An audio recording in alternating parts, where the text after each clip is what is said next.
구해할 영적 원리. 다시 한번요. 반드시 구해야 할 세 가지 영적 원리. 네, 우리 옆에 분과 잠시 인사하겠습니다. 우리 잘 오셨습니다. 네, 반갑습니다. 우리 어느 교회나 다 특별하지만요. 오늘 말씀해 보니까 고린도 교회는 바울에게 있어서 참 남다른 애착을 가지고 있었던 그런 교회였습니다. 그도 그럴 것이 사도 바울이 선교 여행 중에 내내 이 오랫동안 머무르면서 이 복음 사역을 펼쳤던 곳이 바로 이 고린도 지역에 있는 고린도 교회였기 때문에 그렇습니다. 그래서 이처럼 이 고린도 교회는요, 이 사도 바울에게 특별한 관심과 또 사랑을 담아놓은 그런 교회였습니다. 이곳에서 이 바울이 1년 6개월 동안 말씀을 전하면서 복음의 사역을 왕성히 감당했을 때 하나님은 또 큰 부흥의 또 역사를 허락해 주셨습니다.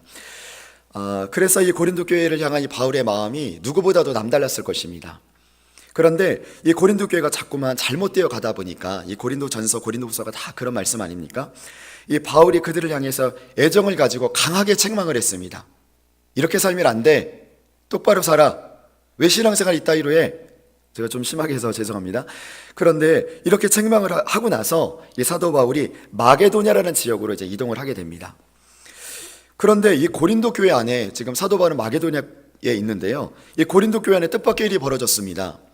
이 그의 가르침을 듣고 서로 어떤 관계를 회복하고자 개선하는 데 힘을 쓰는 사람들이 있는가 하면 전혀 그런 기대를 하지 않는 사람들도 여전히 있다는 것입니다. 교회가 든든히 세워지기를 사람들이 기대했을 것입니다. 그런데 그 가르침을 받아들이는 자들이 있는가 하면 또 그 가르침을 거부하는 자들이 있었습니다. 참 신기하죠. 심한 책망을 받아가지고 어찌할꼬 가슴을 치며 살아가는 사람들이 있는가 하면 심한 책망으로 인하여서 나는 사도 바울 이 설교 때문에 신앙생활 못하겠다. 너무 상처 입었다. 아프다. 뭔데 설교를 이렇게 지적질을 하냐. 이렇게 상처받는 사람들이 있다는 것입니다. 참 그때나 지금이나 이 교회 안에서는요, 어찌나 이렇게 똑같은지 모르겠습니다. 2000년 전이나 지금이나 우리가 이 본문을 통해서 알 수 있는 분명한 사실 하나는요, 이 당시 교회도요, 참 말도 많고 탈도 많고 그리고 또 시끄러운 곳이었다는 것입니다. 여기서 우리가 조금 잘한다고 막 칭찬해주고 격려해주고 그러면 또 저쪽에서는 왜 나 칭찬 안 해주냐고 격려 안 해주냐고 그러고요. 또 어떤 분은 이 말씀을 통해서 큰 은혜 받았다고 할렐루야 막 박수치면은 저쪽에서는 이 말씀 때문에 또 시험 들었다고 그럽니다. 이 사도 바울도요, 이전에 이 고린도 교회 방문을 했었던 그 교회에서 이 안타까움을 담아서 이 내뱉은 이 책망 때문에 좋은 복음의 시너지 효과를 내면서 막 사람들이 열심을 내는 사람들이 있는가 하면 오히려 한쪽에서는 그 책망 때문에 상처받았다, 그리고 아프다, 이 불신의 여지를 남은 그런 무리들이 있었다는 것입니다. 참 성도님들, 이 성령의 사람의 사도 바울도요, 이 교회를 찾아가서 그렇게 애썼는데도요, 여전히 그 안에는 상처받는 사람들이 있었습니다. 그리고 또 그 안에서도요, 적은 것이 아니라 많이 있었다는 것입니다. 참 신기하게 교회 안에서는요, 우리가 이 죄인들이 우리가 또 예수 그리스도 안에서 의인의 삶을 살고 있지만 여전히 부족한 것들을 갖고 있어서 그러는지 이런 상처받는 사람들이 참 많아요. 그런데 이번에 사도 바울이 어떻게 하냐면요, 이 영적인 교육 방법을 바꾸기 시작합니다. 지금까지는 책망했습니다. 이렇게 살아, 저렇게 살아. 그런데 꼭 교회 방문만이 정답이 아니구나. 그래서 이번엔 어떻게 하냐면요, 이 방문의 계획을 일정을 변경하기 시작합니다. 그래서 그런데 또 이상하게 이게 또 오해가 되고 이게 또 문제가 된 것입니다. 저는 여기서요, 굉장히 중요한 영적인 원리를 깨닫게 됩니다. 그리고 여러분들도요, 오늘 말씀은 짧지만 꼭 붙잡아서 이 기도 제목을 통하여서 오늘 새벽에 부르짖어 기도하기를 예수님의 이름으로 소망합니다. 자, 첫 번째 무엇이냐면요, 이 사도 바울이 고린도 성도들이 늘 쳇바퀴 돌듯이 그렇게 도는 그런 신앙의 모습들을 살펴보면서 너 똑바로 살아, 저렇게 살아, 이 책망의 방법만이 영적인 방법이 아니라는 것을 깨닫게 됩니다. 그래서 그가 어떻게 하느냐 하면은요, 이것이 지금 책망할 때인지 지적할 때 타이밍인지 아니면 책망과 지적이 아닌 기다림이 필요할 때인지를 이제 분별하기 시작을 합니다. 그리고 나서 그가 분별 끝에 그 고린도 교회에 들어가지 않고 기다리기로 작정을 한 것입니다. 참 이것이 중요한 영적인 방법입니다. 여러분 한번 생각해 보세요. 교회라는 공동체는 참 묘합니다.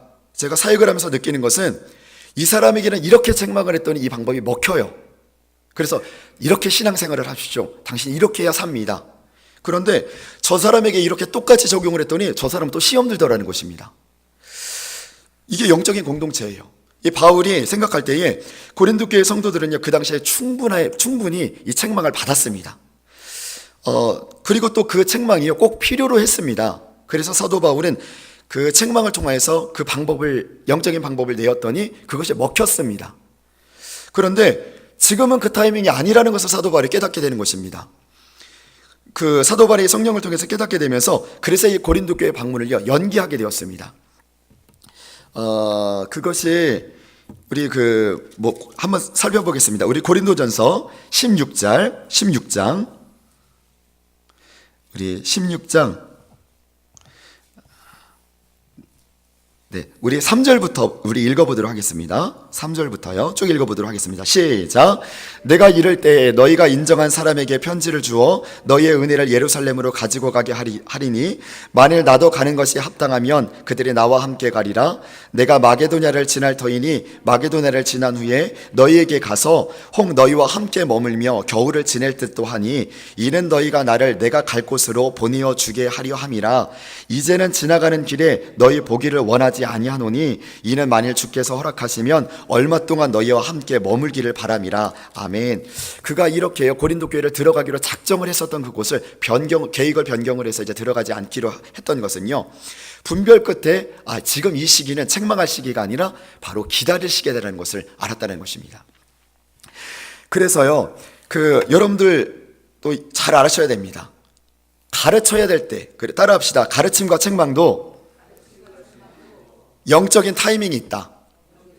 네, 맞습니다. 이때가 지금 사랑으로 기다려줘야 할 때인지, 책망할 때인지, 그리고 가르쳐야만 할 때인지, 아니면 이제 우리가 몸부림쳐서 보여줘야 될 때인지.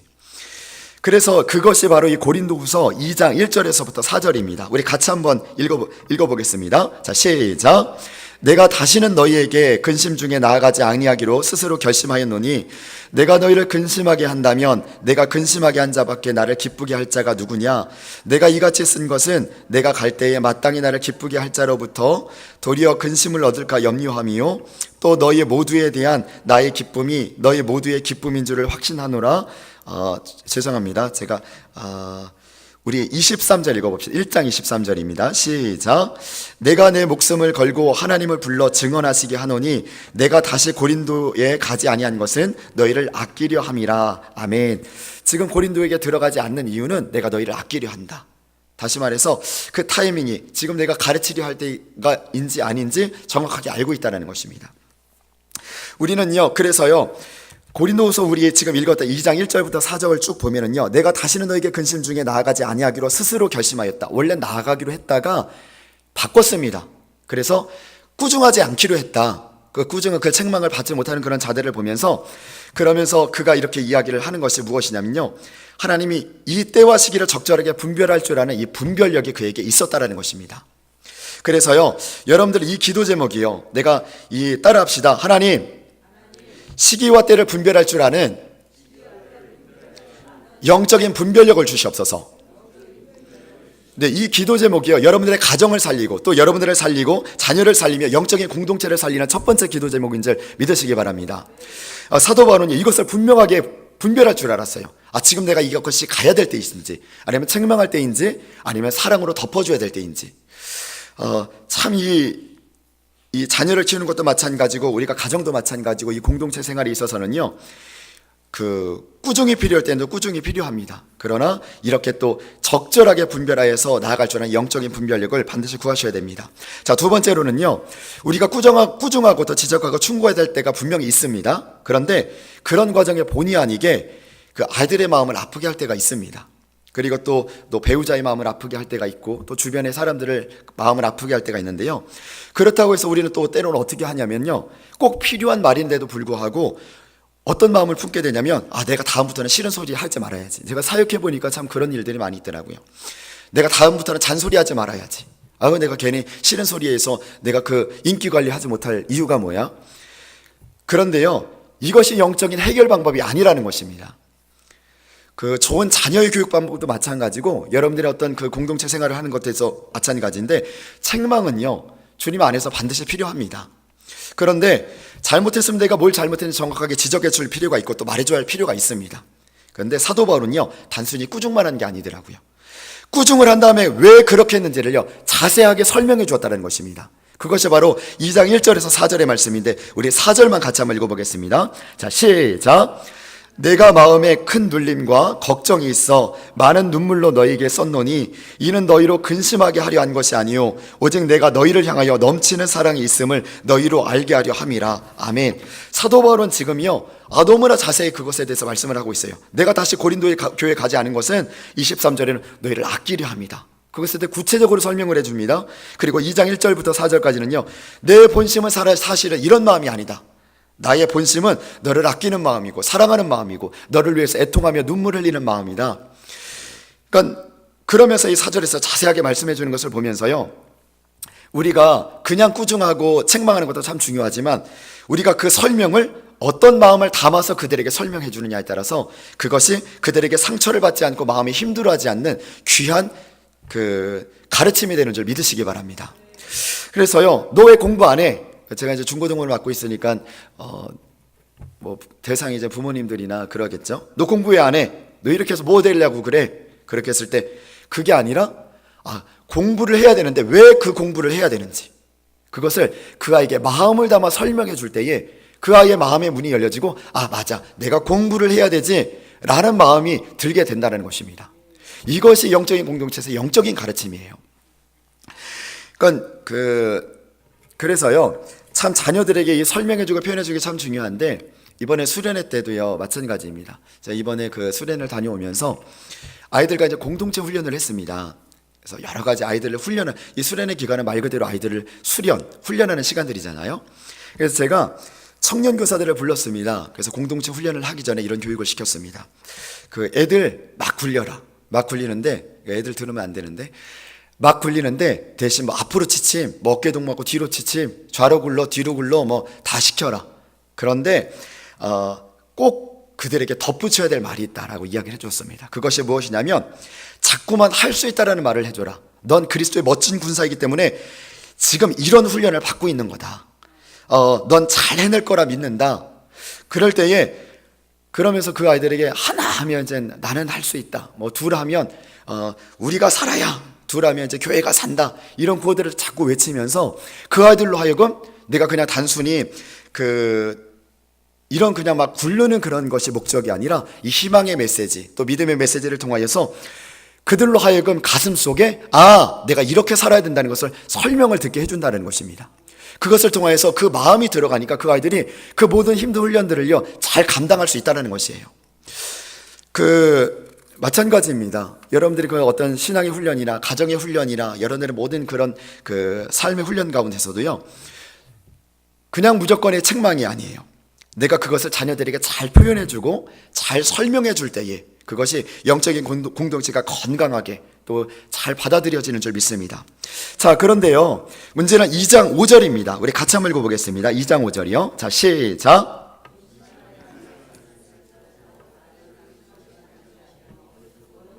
근심하게 한 것이니 어느 정도라 함은 내가 너무 지나치게 말하지 아니하려 함이라 하면서 6절 같이 읽어보겠습니다. 시작. 이러한 사람은 많은 사람에게서 벌 받는 것이 마땅하도다. 지금 뭐라고 말씀하고 있냐면요, 그럼에도 불구하고요 여전히 근심을 끼치는 자가 있었다는 것이에요. 그러면서 근심하게 한 자가 있었을지라도 분명히 그 사도 바울이 멀리 있음에도 불구하고 사도 바울의 마음을 편하게 하지 않은 그 근심케 하는 그런 자가 있었습니다. 그렇게 불편하게 하고 대적하고 힘들게 한 자들이 있었습니다. 그런데 이 바울이요, 그 고린도 교회 성도들에게 문제를 일으켜 근심케 한 사람이 있었을 때에 영적인 전쟁 가운데 얼마나 그 심적으로 많이 힘들었겠습니까? 근데 그때 사도 바울이 이렇게 말을 합니다. 자, 2장 6절 같이 읽어보겠습니다. 시작. 이러한 사람은 많은 사람에게서 벌 받는 것이 마땅하도다. 네, 얼마나 이게 무서운 책망입니까? 그런데 그렇게 벌을 받아야 마땅한 사람이라고 분명히 그런 그 사도 바울이 말씀을 하고 있습니다. 근데 그에게 사도 바울은 이렇게 권면을 합니다. 2장 7절입니다. 같이 읽어보겠습니다. 시작. 그런즉 너희는 차라리 그를 용서하고 위로할 것이니 그가 너무 많은 근심에 잠길까 두려워하노라. 8절 시작. 그러므로 너희를 권하노니 사랑을 그들에게 나타내라. 아멘. 여러분, 그들에게 마땅히 그들을 벌할 자입니다. 부족한 자이에요. 그리고 이 교회 공동체 가운데 근심을 끼치는 자입니다. 근데 사도 바울은 전혀 엉뚱한 그 처방을 줍니다. 어떤 처방을 줍니까? 그를 용서하라고 권면하고 있습니다. 이 말씀은 뭐예요? 그를 품으라는 것입니다. 그럼에도 불구하고 그가 대적하고 힘들게 한 자이고 그리고 받아들이지 못한 자들일지라도요, 품어버리라는 것입니다. 이 용서의 마음이 어떻게 가능해요? 내 자녀가, 내 남편이, 아내가 나를 모욕해요. 그리고 나를 비방해요. 여전히 이 대적자인데 그들 어떻게 용서할 수 있고 품을 수 있을까요? 단 하나예요. 주님의 십자가가 나를 품으셨던 것처럼 내가 그 주님의 십자가를 바라볼 때 품을 수 있는 것입니다. 그 주님의 사랑하는 마음이에요. 그래서 이 시간 여러분들이요, 그 주님의 사랑하는 마음을 달라고 이 시간 기도해야 될 것입니다.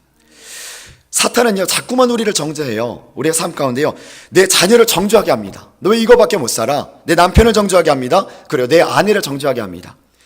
그래서 자꾸만 범죄자로 낙인 찍혀 만들어서요, 그 사람도 하나님의 사람이 자꾸만 못 되도록 하는 것이에요.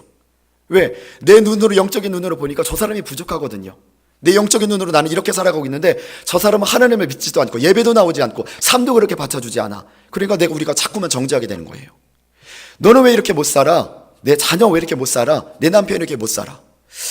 그런데요, 그렇게 해서 그가 하나님의 사람으로 되지 못하고 낙심하게 만드는 것, 그것이 사탄의 계략이라는 것입니다. 그것을 11절에 이렇게 말씀해주고 있습니다. 같이 한번 읽어보겠습니다. 자, 시작. 이는 우리로 사탄에게 속지 않게 하려 함이라. 우리는 그 계책을 알지 못하는 바가 아니로라. 아멘. 사탄이 성취하는 목적은요, 십자가를 자꾸만 거스르게 만드는 것입니다. 그래서 십자가에 주님은 용서해 주셨어요. 덮어주셨는데 용서치 못하게 만드는 마음을 자꾸만 우리에게 불어넣어줘요. 주님은 다 품어주셨는데 자꾸만 품지 못하게 하는 마음을 넣어줍니다. 그때 우리의 이 처방전이 무엇이냐? 주님의 십자가를 바라보면서 이 주님 사랑 안에서 모든 걸 바라보는 것입니다. 여러분, 그래서 책망도 사랑 안에서 책망해야 되는 것입니다. 지적도 사랑 안에서 지적하고요, 그리고 또 사랑 안에서 그를 설명해 주고요, 표현해 주고, 그리고 사랑 안에서 그를 그냥 아예 품어버리는 것입니다. 그럴 때에 하나님은요, 이 모든 영적인 공동체가 건강하게, 또 여러분의 가정이, 여러분의 자녀가 건강하게 자라날 줄 믿습니다. 여러분들 오늘 이 시간 구해야 될 이 세 가지 영적인 원리 붙잡고 기도할 때 하나님께서는요, 우리가 부족하기 때문에 이 자리에 은혜를 주시려고 이 자리에 모이신 줄 믿습니다. 제가 다시 한번 좀 그 기도로 정리해 드리도록 하겠습니다. 우리 한번 아멘으로 화답하시길 바랍니다. 가르침과 책망도 영적인 타이밍이 있다는 것을 하나님 오늘 말씀을 통해 알았습니다. 이때가 사랑으로 기다려야 할 때인지, 또 책망해야 될 때인지, 가르치기만 할 때인지, 또 몸소 보여야 할 때인지 알게 하여 주시옵소서. 하나님, 이렇게 때와 시기를 적절하게 분별할 줄 아는 영적인 분별력이 우리에게 있게 하여 주시옵소서. 우리가 꾸중하고 지적하고 충고해야 할 때에 마음을 담아 잘 설명하게 해주사 서로 오해가 되지 않게 하여 주시옵소서. 그럼에도 불구하고 여전히 그것을 받아들이지 못하고 대적하고 힘들게 한 자들이 있다면 그냥 그들을 품어버릴 수 있는 용서의 마음 또한 허락해 주시옵소서. 그리하여 우리 가정이 살고 또 내 자녀가 살고 우리 교회가 살게 하여 주시옵소서. 기도하겠습니다. 존귀하시고 거룩하신 하나님, 오늘 이 말씀을 통해서 우리가 결단합니다. 부족하나마 주께서 주의 성령 가운데 이렇게 살아갔던 것처럼 우리가 책망할 수 있고 지적할 수 있지만 우리가 그것을 사랑 안에서 바라보게 하여 주시고, 때로 그 시기와 때가 적절한지를 분별할 수 있는 영적인 분별력이 있게 하여 주시옵소서. 이 시간 우리가 사랑을 담아 설명해주고 또 표현해주고 우리가 함께 기도할 때에 그 은혜들이 부어지게 하여 주시고, 이 새벽 그 은혜 가지고 살아갈 수 있도록 능력을 더하여 주시옵소서. 모든 것 감사드리며 살아계신 예수님의 이름으로 기도합니다. 아멘. 우리 주 여세 번 외치고